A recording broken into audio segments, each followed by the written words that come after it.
Assalamualaikum warahmatullahi wabarakatuh. Selamat pagi anak-anak, kita berjumpa kembali dalam pelajaran biologi. Kali ini kita sudah sampai pada bab 8, yaitu tentang sistem ekskresi pada manusia. Sebelum kita melanjutkan pelajaran, marilah kita berdoa menurut agama dan kepercayaan masing-masing. Berdoa mulai. Terima kasih. Kita lanjutkan. Kompetensi dasar, silakan dibaca. Tujuan pembelajaran afektif, silakan dibaca. Tujuan pembelajaran kognitif juga silakan dibaca sendiri. Ini lanjutannya. Tujuan pembelajaran psikomotorik, silakan dibaca sendiri. Dapatkah Anda menyebutkan fungsi organ penyusun sistem ekskresi pada gambar berikut ini? Baik, kita lanjutkan. Yang pertama, nomor 1, sistem ekskresi pada manusia. Organ sistem ekskresi pada manusia meliputi ginjal, hati, paru-paru, dan kulit. Fungsi sistem ekskresi yaitu menurunkan kadar zat produk metabolisme atau metabolit dalam tubuh agar tidak menyebabkan akumulasi. Berikutnya, melindungi sel-sel tubuh dari zat-zat yang bersifat racun, menjaga keseimbangan cairan dalam tubuh atau homeostatis, membantu mempertahankan suhu tubuh. A. Fungsi ginjal atau A. Ginjal. Fungsinya mengeluarkan zat sisa organik dan racun, mengatur keseimbangan konsentrasi ion penting dalam tubuh, mengatur keseimbangan asam basa, menjaga tekanan darah, mengatur produk sel-sel darah merah di dalam sumsum tulang, mengendalikan konsentrasi nutrisi darah, mengubah vitamin D yang inaktif menjadi aktif. Struktur ginjal. Bagian-bagian ginjal ada lobus ginjal, hilus, sinus ginjal, parenkim ginjal, pelvis ginjal. Jaringan penyusun parenkim ada korteks dan medula. Korteks tersusun atas nefron, yaitu unit struktural dan fungsional terkecil dari ginjal. Pada nefron terdapat komponen pembuluh, silakan dilihat, dan komponen tubuler. Jadi kapsula Bowman, tubulus contortus proximal, lengkung Henle, dan seterusnya termasuk pada komponen tubuler. Medula terdiri atas massa triangular yang disebut piramida ginjal yang akan berhubungan dengan saluran pengumpul urin. Ini gambaran atau struktur ginjal. Silakan dilihat bagian-bagiannya. Nah, ini juga begitu. Nefron, silakan dilihat bagian-bagiannya. Corpus renalis yang terdiri dari glomerulus dan kapsula Bowman. Nah, tadi sudah dibahas di atas.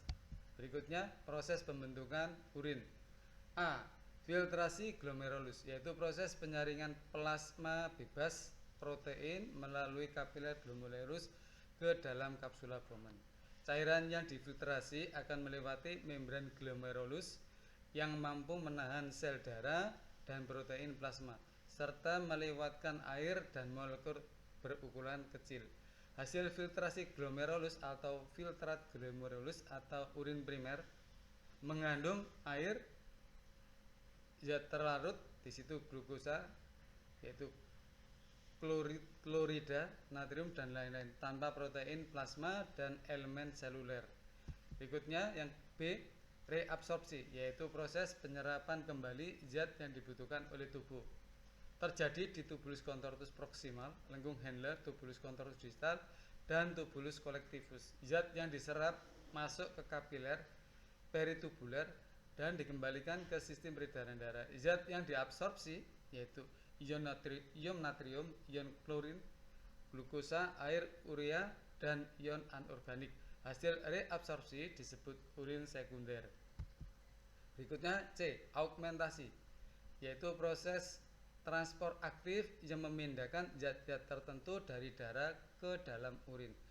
Terjadi di contortus proximal, tubulus contortus distal, dan tubulus collectivus. Zat yang dipindahkan ion hidrogen, amonia, kreatin, asam hipurat, obat-obatan tertentu, zat kimia yang asing, dan terakhir ada ion kalium.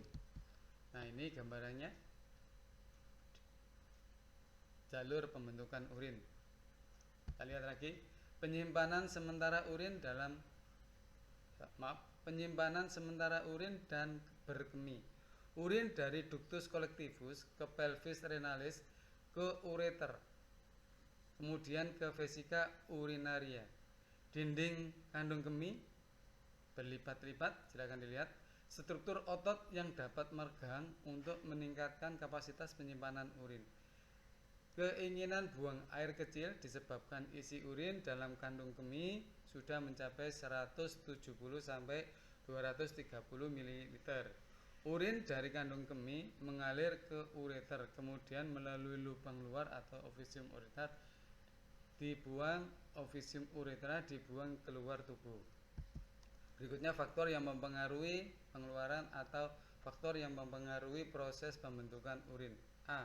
Ada faktor internal, hormon ADH, hormon insulin, dan yang satunya sistem renin, angiotensin, aldosteron.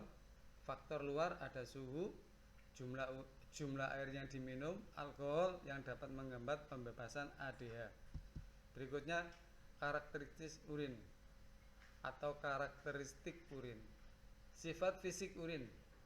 Volume normal yaitu sekitar 800 sampai 2500 ml per hari. Warnanya kuning pucat sampai kuning tua. Berikutnya pH-nya 4,7 sampai 8. Baunya khas amonia. Komposisi urin, zat buangan nitrogen. Isinya yang mengandung nitrogen silakan dilihat. Benda keton, asam hipurat, toksin, zat kimia asing, pigmen, enzim, vitamin, hormon, dan elektrolit. Urin tidak normal, berarti di situ ada albumin, glukosa, sel darah merah, zat kapur, batu ginjal, dan badan keton dengan jumlah berlebihan. Berikutnya B. Hati atau hepar. Fungsi sekresi empedu. Cairan yang berasal dari perombakan sel darah merah yang sudah tua dan disimpan dalam kantong empedu atau dialirkan ke duodenum. Fungsinya membantu pencernaan lemak, mengaktifkan lipase, membantu absorpsi lemak di usus, dan mengubah zat-zat yang tidak dapat larut di dalam air menjadi larut. Menghasilkan hormon trombopoietin, albumin, hormon angiotensinogen, enzim arginase, enzim glutamat oksaloasetat transferase, glutamat pirufat transferase, dan laktat hidrogenase. Menyimpan glikogen, lemak, zat besi, zat tembaga, serta vitamin A, D, dan B12. Mengaktifkan vitamin D, fagosit bakteri oleh sel Kupfer, degradasi hormon insulin dan hormon lain, degradasi amonia menjadi urea. Silakan dilihat gambar hati. C. Paru-paru berfungsi mengeluarkan zat sisa. Metabolisme berupa CO2 dan H2O yang berbentuk uap air. Keduanya dihasilkan pada proses metabolisme intraseluler di dalam mitokondria untuk menghasilkan energi berupa ATP. Zat sisa CO2 dan H2O diangkut oleh darah menuju jantung ke paru-paru, kemudian dibuang keluar tubuh melalui saluran pernapasan. D. Kulit. Fungsi ekskresi, perlindungan, pengaturan suhu badan, metabolisme, dan komunikasi. Struktur kulit: epidermis, dermis, hipodermis. Silakan dibaca. Kelenjar pada kulit: ada kelenjar keringat, lapisan dermis, ekrin, kelenjar sederhana meluas ke seluruh tubuh. Apokrin, kelenjar besar dan bercabang dengan menyebar terbatas pada bagian tubuh tertentu. Kelenjar subaceus mengeluarkan sebum yang biasanya dialirkan ke folikel rambut. Sebum adalah campuran lemak, zat lilin, minyak, dan pecahan sel. Nah, ini anak-anak gambaran tentang kulit. 4. Kontrol pengeluaran keringat. Pengeluaran keringat diatur oleh hipotalamus di otak. Jika darah yang melewati hipotalamus melebihi batas normal atau panas, rangsangan tersebut diteruskan ke saraf simpatik ke kulit. Pembuluh darah melebar, aliran darah di kulit meningkat, terjadi konduksi panas dan panas terbuang. Pengeluaran keringat dipengaruhi oleh lingkungan, aktivitas tubuh, emosi, dan kondisi fisik. Demikianlah tadi anak-anak pelajaran biologi pagi hari ini. Saya akhiri sekian dulu. Barangkali ada yang ingin bertanya, boleh bertanya lewat WA grup kelas. Maka pelajaran saya akhiri sekian dulu. Wassalamualaikum warahmatullahi wabarakatuh.